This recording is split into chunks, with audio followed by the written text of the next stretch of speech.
Hello everyone, class 8 maths जून exercise 6.1 question number 1 दिया गया है। Factorise the following polynomials. Polynomials यानी वे एक्सप्रेशन जिसमें एक से ज़्यादा टर्म्स होते हैं उनको हम पॉलिनोमियल्स बोलते हैं। जैसे ए को दिया गया है a² + 7a। यदि हमें इसे फैक्टराइज करना होगा तो इनको कुछ इस तरीके से हम शो करते हैं, लिखने का प्रयास करते हैं कि दोनों टर्म में से जो कॉमन होता है उसे हम एट फर्स्ट लेते हैं। जैसे सपोज यहाँ पे दिया गया a², इट मीन्स होता है a और 7 होगा, तो a हम दोनों में से ले सकते हैं कॉमन के रूप में। कॉमन क्या होता है? डिवाइज़र होता है। यानी a को यदि हम एज ए कॉमन लेते हैं, a से अगर a² में डिवाइड करेंगे तो एक ए से एक कट जाएगा, बचेगा क्या?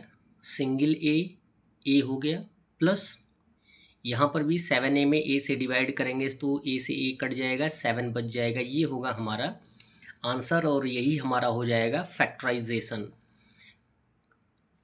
बी दिया गया है 7x + 14, तो 7x जो है इनमें दो फैक्टर्स हैं, 7 × x प्लस 14 को यदि फैक्टराइज करेंगे तो 2 × 7 होगा। 7 को हम कॉमन ले सकते हैं, तो जो भी टर्म यानी जो भी फैक्टर बच जाएंगे जिस टर्म में, हम उनको ब्रैकेट में लिखने का प्रयास करते हैं। यदि 7 हमने कॉमन लिया है तो x बचा है, x लिखेंगे प्लस का सिंबल। यहाँ भी हमने 2 × 7 में से 7 कॉमन ले लिया है तो 2 बच जाएगा, तो ये हो जाएगा आंसर 7 × x + 2। सी दिया गया 3x - 12, तो 3x मीन्स 3 × x होगा, -12 को फैक्टराइज करेंगे तो 3 × 4 होगा, 3 कॉमन हो जाएगा और यहाँ पे x - 4, ये होगा हमारा आंसर। डी होगा 8x - 8y। कॉमन फैक्टर की बात हमने किया कि कॉमन वह टर्म होता है जो कि प्रत्येक टर्म को काटने का प्रयास करता है।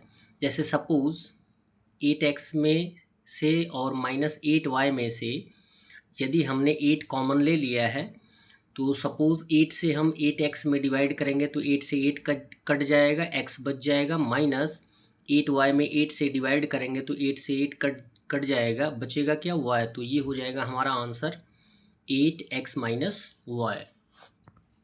80 + 16y दिया गया है, तो हम ये देखते हैं कि क्या 80 भी 16 से डिविजिबल है। तो हमने पाया कि 16 के टेबल में 80 आता है, तो 16 को हम एज ए कॉमन रख लेंगे। 16 से 80 को डिवाइड कर देंगे तो 16 × 5 = 85 प्लस 16 से 16 डिविजिबल है, केवल y बच जाएगा। ये होगा हमारा answer 16 × 5 + y। 5m² - 6m।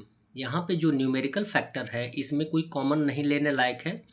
Literal factor में से हम कॉमन ले सकते हैं, केवल m ले सकते हैं। यहाँ पे m² है, यहाँ पे m है, तो इसमें से केवल हम m कॉमन ले सकते हैं। m को डिवाइड करेंगे 5m² में से तो एक सिंगल m कट जाएगा, तो 5m बच जाएगा, माइनस यहाँ m से m डिविजिबल है, 6 बच जाएगा। ये हो जाएगा हमारा आंसर। यद्यपि आपको मैंने काटने का तरीका बताया है, टर्म एक्सपोनेंशियल फॉर्म आप जानते होंगे कि जब भी हम किन्हीं दो लिटरल फैक्टर्स में डिवीज़न करते हैं या किसी भी न्यूमेरिकल फैक्टर में, तो यदि बेस सेम होता है तो डिवीज़न की कंडीशन में पावर को हम क्या कर देते हैं? माइनस कर देते हैं। जी है 12u - 20uv, तो इन दोनों में से कॉमन लेंगे 4 कॉमन इसलिए लेंगे कि 4 से 12 भी डिविजिबल है और 20 भी डिविजिबल है। यदि हम 5 रखते हैं तो 5 से 20 डिविजिबल है, 12 नहीं डिविजिबल है, तो हम 4 ही लेंगे। और इन दोनों में u है तो u कॉमन ले लेंगे। 4 × 3 = 12, u से u कट गया, 3 आ गया माइनस, 4 × 5 = 20, u से u हमने क्रॉस कर दिया, v बच गया। ये हो गया हमारा आंसर। h दिया गया 5y - 7y², इसमें से y कॉमन रख लेंगे तो यहाँ पे आपका रिमेनिंग फैक्टर होंगे 5 माइनस 7y बचेगा, एक y से एक y कट जाएगा तो सिंगल y बच जाएगा। यहाँ पे 2 टाइम्स y है। i दिया गया है 8c² - 24c, 8c को कॉमन रख सकते हैं तो 8c को कॉमन रखेंगे तो यहाँ पे केवल c बच जाएगा, माइनस 8 3 ज़ा 24, c से c कट जाएगा। आंसर हमारा आ जाएगा 8c in bracket c minus 3। f दिया गया है 10pq माइनस 12p² q, इसमें से कॉमन जो होगा वो होगा 2pq, क्योंकि 2 से दोनों डिविजिबल है। 3 से 12 है लेकिन 10 नहीं है, 4 से 12 है लेकिन 10 डिविजिबल नहीं है, तो 2 कॉमन हो जाएगा। pq 2 से 10 में डिवाइड करेंगे तो 5 टाइम्स, pq से pq कट जाएगा तो 5 आ जाएगा, माइनस 2 6 ज़ा 12, p से एक p कट जाएगा सिंगल p, q से q कट जाएगा, तो ये हो जाएगा हमारा answer. 30g plus 54gh, 6g को कॉमन रखेंगे। कैसे कॉमन रखेंगे, अब ये देखिए 6 के टेबल में 30 भी आता है, 54 भी आता है। 6 5 ज़ा 30, जी से जी रेड्यूस्ड हो गया, प्लस 6 9 ज़ा 54 और जी से जी रेड्यूस हो गया तो h बच जाएगा। ये होगा हमारा answer. As a factorisation 24d minus plus 32d cube, 8d को हम कॉमन रखेंगे तो 8 3 ज़ा 24, d से d कट जाएगा, प्लस 8 4 ज़ा 32, एक d से एक d कट जाएगा, तो यहाँ पे d² आ जाएगा आंसर। 28c² minus 21c²d। अब देखेंगे कि जो न्यूमेरिकल फैक्टर हैं वो किसी एक नंबर से रेड्यूसिबल है कि नहीं है, तो वह नंबर है 7, वह फैक्टर है 7। 7 से 28 भी रेड्यूसिबल है, 21 भी रेड्यूसिबल है, तो 7 4 ज़ा 28।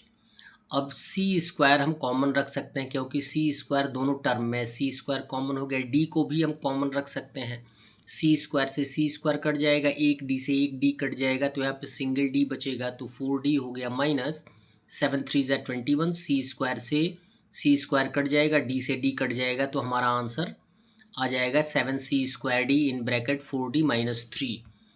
n दिया गया है 6p plus 8p² minus 4pq।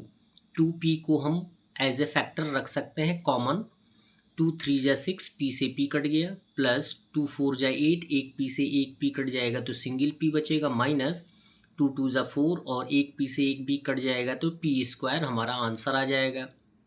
o दिया गया है 36y³ प्लस 48y² z², तो इसमें से हम कॉमन क्या ले सकते हैं 12y²। यहाँ पे देखें y² है, ये y पावर 3 है, तो 2 टाइम्स तो हम ले ही सकते हैं। 12 3 ज़ा 36, एक 2y से 2y कट जाएगा तो सिंगल y बच जाएगा, 3y हो गया, प्लस 12 4 ज़ा 48, y² से y² कट जाएगा तो z², ये जो होगा रिमेनिंग फैक्टर होगा, ये होगा हमारा आंसर। p दिया गया है 12a³ minus 15a² minus 7a, इसमें से केवल हम a कॉमन ले सकते हैं। यदि a कॉमन लेंगे तो यहाँ पे 12a² बच जाएगा, माइनस 15 a से a कट जाएगा तो 15a होगा, माइनस a से a कट जाएगा तो 7, ये होगा हमारा factors. 15y² z³ minus 20y³ z⁴ plus 35y² z²। अब इनको हम फैक्टराइज कर दें, 3 इंटू 5 देख सकते हैं, 3 5 ज़ा 15 y² z³ माइनस 4 5 ज़ा 20 y³ z⁴ प्लस 5 7 ज़ा 35 y² z²। अब आप ये देख सकते हैं कि इसमें से हम कॉमन क्या ले सकते हैं, 5 कॉमन ले सकते हैं, तीनों में है 5 हमने कॉमन लिया है। y² तीनों में है, y² कॉमन ले लेंगे। z² भी हम कॉमन ले सकते हैं, क्योंकि पावर 3 है, पावर 4 है, पावर 2 है, तो z² कॉमन लेंगे, तो यहाँ पे बच जाएगा आपका 3 y² तो हमने कॉमन ले लिया, z² कॉमन लिया तो z बचा है सिंगल z, माइनस 4 बचा है, और फिर y² इसमें हमने कॉमन लिया तो सिंगल y बचा है, और z² कॉमन लिया है तो यहाँ पे z⁴ हो जाएगा, प्लस 7 आ जाएगा, और यहाँ पे हमने y² z² ऑलरेडी कॉमन ले लिया है, ये हमारा हो जाएगा answer. The last one is 14m⁴ n⁴ p² minus 42m⁴ n³ p7 minus 70m⁴ n⁴ p⁴ इसमें देख सकते हैं कि हम 14 को कॉमन ले सकते हैं, 14 के टेबल में 42 70 और 14 तीनों आ जाएगा। m⁴ भी हम कॉमन ले सकते हैं, यहाँ पे 5 है, 7 है और 6 है, जो कम से कम पावर वाला होता है उसे ही हम एज ए कॉमन रखते हैं।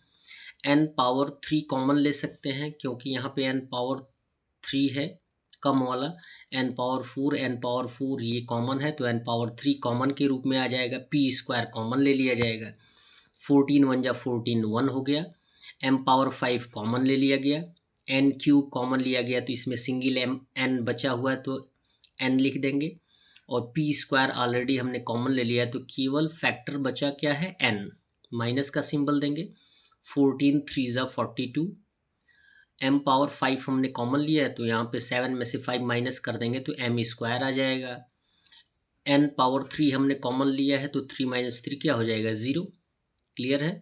p स्क्वायर हमने कॉमन लिया है तो 7 में से 2 माइनस कर देंगे, p पावर 5 आ जाएगा, माइनस का सिंबल देंगे, 14 5 जा 70, सेम कंडीशन वही होगा, m पावर 5 हमने कॉमन लिया है तो m बच जाएगा, n पावर 3 हमने कॉमन लिया तो n बचेगा, और p स्क्वायर हमने कॉमन लिया तो p बच जाएगा। ये होगा हमारा आंसर। That's all. वीडियो को लाइक करें और चैनल को अवश्य सब्सक्राइब करें। धन्यवाद, और अन्य लोगों को भी बताने का प्रयास करें।